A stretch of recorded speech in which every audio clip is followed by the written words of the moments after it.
Hello students, આગળ જઈએ. Last time આપણે આ ટાઈપના એક્ઝામ્પલ કર્યા હતા, like x plus 2 by 2x square plus 6x plus 5. બરાબર. આજે આપણે આના કરતાં ઇઝી કરવાનું છે, વધારે એક્ઝામ્પલ નથી, તો જેથી આપણી આ એક્સરસાઇઝ પૂરી થાય. જેમ કે એક દાખલો છે, આપણે 3-4 એક્ઝામ્પલ સાથે લખીને તમને આઈડિયા આવી જાય. ઓકે, બીજો એક્ઝામ્પલ છે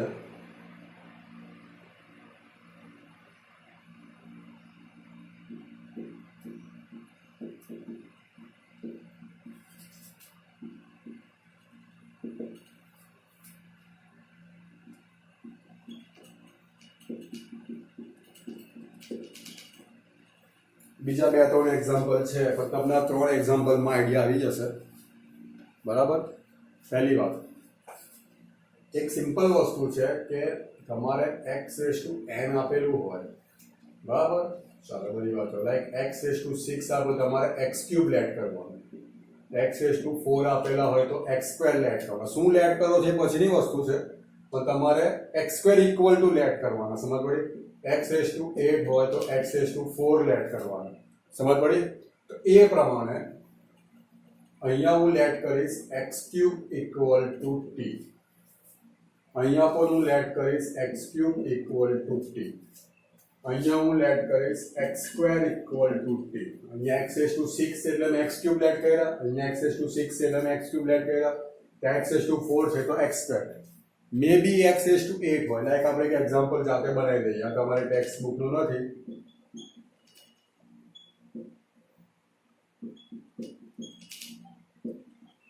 બરાબર, આ એક્ઝામ્પલ મેં જાતે બનાવી દીધો. બરાબર. તો આમાં આપણે x⁴ = t લેટ કરીશું. ઓકે, હવે શું થશે તે જોઈ લો. x³ = t એટલે આ 3x² = dt/dx થઈ જશે, મતલબ x² dx = dt/3. બરાબર. ચાલો, હું આ ત્રણને બહાર કાઢી નાખું છું, x² dx લખું છું. બરાબર. અને આપણે આની કઈ જરૂરત નથી, કારણ કે આપણે 3x² dx છે જ આપણી પાસે. ચાલો, એટલે એને આપણે કશું આને બી ચેન્જ નથી કરવું. બરાબર. આપણી પાસે 3x² dx તો છે જ, અને x⁶ છે એને આપણે x³ નો સ્ક્વેર કરી શકીએ. બરાબર. હવે x² 3x² dx બરાબર dt થાય, તો અહીંયા હું લખી દઉં dt, અને આ થશે t² + 1. 1/x² + a² નું ફોર્મ છે, તો 1/a tan inverse x/a plus c, એટલે tan inverse t એટલે x³ plus c. થઈ ગયું? ચાલો, સેમ વસ્તુ હવે આ જે લેટ કર્યું છે તે સેમ અહીંયા જ લેટ કરેલું છે, એટલે અહીંયા હું ફરીથી લખતો નથી. બટ અહીંયા ખાલી x² dx બરાબર, કારણ કે અહીંયા 3x² નથી, x² છે, એટલે x² dx બરાબર dt/3 થશે. એટલે અહીંયા હું 1/3, હજુ એક સ્ટેપ લખીએ આપણે, આ x² dx 1 - x³ નો સ્ક્વેર, x² dx એટલે 1/3 dt, એટલે અહીંયા dt આવી ગયું, અને અહીંયા 1 - t². આ કયા ફોર્મ સાથે મેચ થાય છે? 1/a² - x². દેખાય છે તમને? That means 1/3 as it is, 1/2a એટલે 2 × 1 log t + 1/t - 1 plus c. બરાબર. આને આપણે થોડી આ સાઈડ પર રાખીએ, એટલે આ થશે 1/6 log t બરાબર છે x³ + 1 x³ - 1 plus. બરાબર. આગળ જઈએ. x² dx એટલે તમારે થશે 2x ને t નું dt/dx. અહીંયા 3x એટલે આપણે 3 ને બહાર કાઢીએ, x dx, આ થશે 1 + 2x² નો સ્ક્વેર. બરાબર. મતલબ કે x dx બરાબર dt/2 થશે. બરાબર. તો અહીંયા dt/2 એટલે 3/2 આવી ગયું, x dx એટલે dt, અને અહીંયા t². બરાબર. ચાલો 3/2 આ dt 1 + 2 એટલે √2t હોલ સ્ક્વેર બરાબર. તો આ 1/x² + a² x² પાછળ છે ને a² આગળ છે તો શું આવશે 1/a કારણ કે a બરાબર 1 છે tan ઇન્વર્સ √2t/a અને સાથે આનું કોફિશિયન્ટ લઈ લો 1 ને મેં કાઢી નાખ્યું t નો કોફિશિયન્ટ √2 છે પ્લસ c એટલે 3/2 √2 tan ઇન્વર્સ √2 t એટલે x² + c બરાબર. હવે પેલો કઈ એક્ઝામ્પલ મેં લખ્યો હતો 3x³ લખેલા મને બહુ પરફેક્ટ યાદ નથી 4 લખેલા ચાલો 4 + x⁸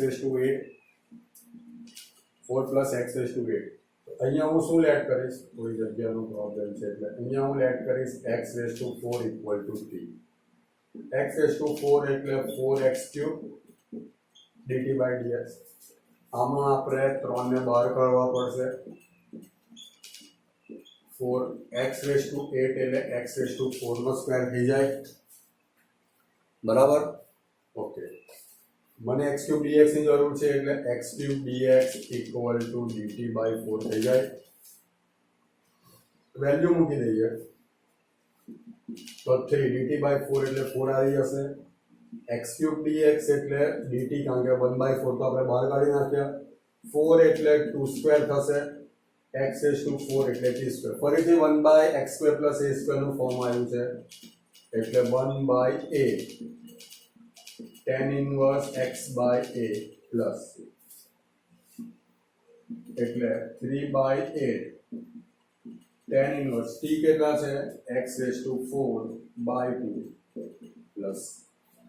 તો આ તમારો જે બાકીના એક્ઝામ્પલ છે એ છે બરાબર. આમાં કશું અઘરું છે નહીં. આગળ જઈએ બીજા બે એક એક્ઝામ્પલ છે એના પરથી આપણે 2-4 એક્ઝામ્પલ જાતે બનાવીશું.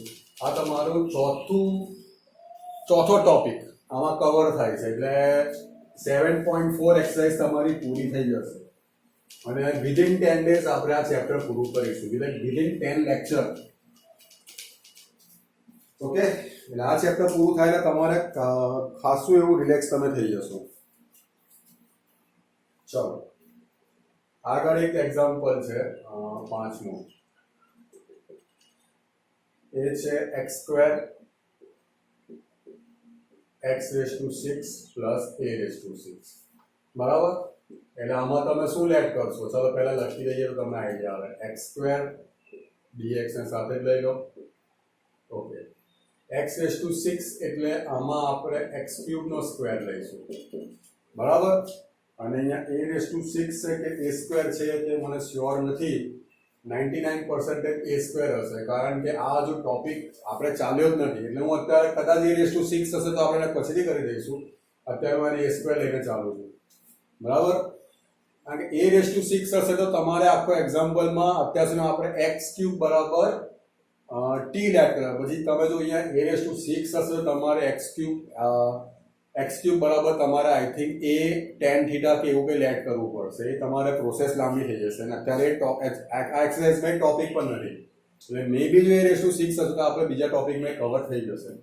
ઓકે તો આમાં આપણે x³ બરાબર t લેટ કરી લઈએ તો આનું 3x² છે dt/dx એટલે x² dx = dt/3 બરાબર. એટલે અહીંયા 1/3 આ dt √t² + a² એટલે આ 1/√x² + a² નું ફોર્મ છે તો log x plus √x² + a² + c.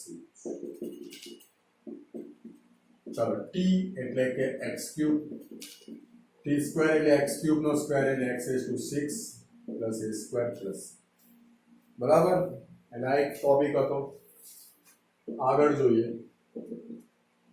હવે આ રીતનું આવી જાય sec² x dx બરાબર by tan √tan² x + 4dx. હવે ઓબ્વિયસ છે આમાં ચોખ્ખું દેખાય છે કે tan x નું ડિફરન્શિએશન sec² x થાય છે એટલે અહીંયા હું tan x equal to t let કરું છું, બરાબર. tan x નું differentiation sec square x t નું dt બાય dx, એટલે આ થઈ જશે sec સ્ક્વેર x dx બરાબર dt. તો dt આ t સ્ક્વેર પ્લસ 2 એટલે 4 એટલે 2 સ્ક્વેર, એટલે આ થશે log x એટલે કે t plus x square plus a square, direct 4 લખી દઉં છું, 2 સ્ક્વેર લખતો નથી, બરાબર. વેલ્યુ મૂકો તો log t એટલે કે tan x plus t square plus 4 એટલે tan square x plus 4 plus c. આવો જ આપણે બીજો એક્ઝામ્પલ બનાવવો હોય સપોઝ, હવે તમારી ટેક્સ્ટ બુકના એક્ઝામ્પલ્સ તો બધા પતી ગયા છે, તો આ તમારે જાતે કરવાનું છે. પહેલો એક્ઝામ્પલ હું તમને બનાવીને આપું છું. માની લો કે અહીંયા છે cos x dx, બરાબર, અને અહીંયા રૂટ નથી લેવું આપણે, અહીંયા આપણે લઈએ 16 માઇનસ sin સ્ક્વેર x. તો આમાં સીધી વસ્તુ છે, sin x બાબત તમારે t લેટ કરવાનું છે. માની લો બીજો એક્ઝામ્પલ આ તમારે કરવાના છે ફોર યોર પ્રેક્ટિસ. માની લો અહીંયા sin x dx છે, સમજી લો અહીંયા છે 4 cos સ્ક્વેર x પ્લસ 9. તો આમાં તમારે cos x equal to t let કરવાનું છે, બરાબર. હવે આપણે આ જે એક્ઝામ્પલ કર્યો એ પ્રમાણે વાત કરું તો અહીંયા સમજી લો cos x square x dx છે, બરાબર. તો નીચે હશે 9 cot સ્ક્વેર x માઇનસ 4. તમારે આમાં cot x લેટ કરવાનું છે, બરાબર. આગળના એક્ઝામ્પલની કોઈક વાત કરીએ તો સમજો અહીંયા હશે, અહીંયા સમજી લો x રેઝ ટુ 4, અહીંયા કોઈ કોફિશિયન્ટ આપણે લઈ લઈએ લાઈક 2 dx, બરાબર. તો અહીંયા તમે 4x રેઝ ટુ 10 પ્લસ 9 અમે જાતે અહીંયા સેટ કરી દો અત્યારે. તો આમાં તમારે આ 2 4 to root 2 x raise to 10 એટલે x રેઝ ટુ 5 નો સ્ક્વેર થશે, એટલે તમારે x રેઝ ટુ 5 લેટ કરવાનો છે, અને 9 એટલે 3 સ્ક્વેર, એટલે x રેઝ ટુ 5 લેટ કરશો તો 5x રેઝ ટુ, બધી કોફિશિયન્ટ તો મેં તમને સેટ કરતા બતાવ્યું છે. એટલે આ એક એક્ઝામ્પલ થયો, આટલા એક્ઝામ્પલ તમારે કરવાના છે. બીજી વસ્તુ, આજનો આપણો લેક્ચર નાનો રહેશે, બાકીના જે એક્ઝામ્પલ છે તમે આખી એક્સરસાઇઝ 7.4 છે, આઈ થિંક કે 3 મને ખબર નથી, 7.4 છે. જેટલું મેં લાસ્ટ 2 લેક્ચરમાં કરાયું હતું તે બધું આમાં કવર થઈ જાય છે. બાકીના બધા એક્ઝામ્પલ છે તે આની કોપી જ છે, એની આગળના એક્ઝામ્પલ ને આને આ છે તે છે તે. ઓકે, હવે એક એક્ઝામ્પલ મારા ધ્યાનમાં આવે છે તો હું કરાવી દઉં છું તમને, કદાચ તમને તકલીફ પડે, કદાચ. બાકી તો ટોપિક તો આપણા બધા કવર થઈ ગયા છે. હવે આવા હું તમને 50 એક્ઝામ્પલ બનાવી આપું તો કે નવું છે નહીં એમાં.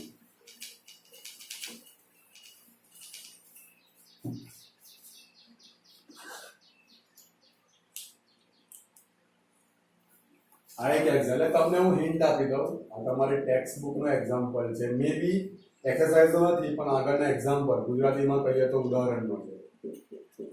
હવે આમાં તમારે શું કરવાનું છે, સીધી વસ્તુ છે 2 - x પીસીને જ આપેલું છે, જુઓ આપણે અંતિમ પદ કેવું કે સેટ નથી કરવાનું, બરાબર. એટલે આ થશે -1 ને આ dt બાય dx, એટલે dx ઇક્વલ ટુ -dt થઈ ગયું. તમારે અહીંયા -dt થઈ જશે, અને આ t સ્ક્વેર પ્લસ 1 થઈ ગયો. પછી કોઈને એમ થાય કે સર આને માઇનસ બાર કરવાનું, ના, તમે 2 - x નો t સેટ કરી દીધો, માઇનસ ઓટોમેટિક બહાર આવી જ ગયું છે, જોઈ લો, બરાબર. છેલ્લે બે 2 - x મૂકવાના t ની જગ્યા પર. પછી બીજો એક એક્ઝામ્પલ આ છે, તમારી ટેક્સ્ટ બુક ના કરાવું છું, એટલે નેક્સ્ટ લેક્ચર પહેલા તમારું આ પતી જવું જોઈએ. હવે આમાં તમારે લાસ્ટ ટર્મ સેટ કરવાનું છે, કારણ કે અહીંયા કોઈ કોન્સ્ટન્ટ ટર્મ તમને આપ્યું નથી. તો લાસ્ટ ટર્મનું ફોર્મ્યુલા શું છે, મિડલ ટર્મનો સ્ક્વેર 4 ઇન્ટુ ફર્સ્ટ ટર્મ, એટલે આ થઈ જશે 4x square 4 into 5x square, એટલે x સ્ક્વેર જ્યાં 4 છે, એટલે અહીંયા તમારે શું બચે છે 1/5 તમારું ટર્મ બચે છે. એટલે તમારે અહીંયા આવું કરવાનું છે 5x square minus 2x plus 1/5 minus 1/5, બરાબર. એટલે આ થઈ જશે તમારું under root 5x minus 1 by root 5 નો સ્ક્વેર માઇનસ 1 બાય રૂટ 5 નો સ્ક્વેર. બરાબર. પછીનું તમને આવડશે, ચાલો એવી કરાવી નાખીએ. આ 1 by x square minus A square છે, તો log x એટલે કે route 5x minus 1 by root 5. અહીંયા પ્લસ જ આવશે, ભલે અહીંયા માઇનસ હોય. પછી તમારે આ ટર્મ એટલે કે આ ટર્મ એટલે કે આ ટર્મ લખી દઈએ આપણે. બરાબર. રૂટ 5 નો તમે એલસીએમ લઈ લો, તો આખો જ એલસીએમ લઉં છું, ધ્યાન આપજો. એટલે આ રૂટ 5 આવી ગયા. રૂટ 5 * રૂટ 5 એટલે 5x માઇનસ 1. રૂટ 5 અહીંયા જ હશે, એટલે આપણે રૂટ 5 ને આપણે અંદર જ લઈ લઈએ, તો રૂટ 5 ઇન્ટુ રૂટ એટલે એક જ રૂટમાં આપણે કહી દઈએ તો 5 × 5 = 25 અને 5 × 2 = 10x. બરાબર થઈ ગયું. Plus C. પછી આપણે યાદ હોય તો તમને log x બાય y, તો માઇનસ log રૂટ 5 ને આપણે કોન્સ્ટન્ટમાં લઈ લેતા હતા. બરાબર. તો તમારે 7.4 કમ્પ્લીટ કરવાનું છે. ના આવડે તો કમેન્ટ કરો, મેસેજ કરો. જે મારા સ્ટુડન્ટ છે મને મેસેજ કરે. આ પૂરું તમારે કરવાનું છે. નેક્સ્ટ લેક્ચર ત્યાં આપણે નવો ટોપિક લઈશું. Thank you.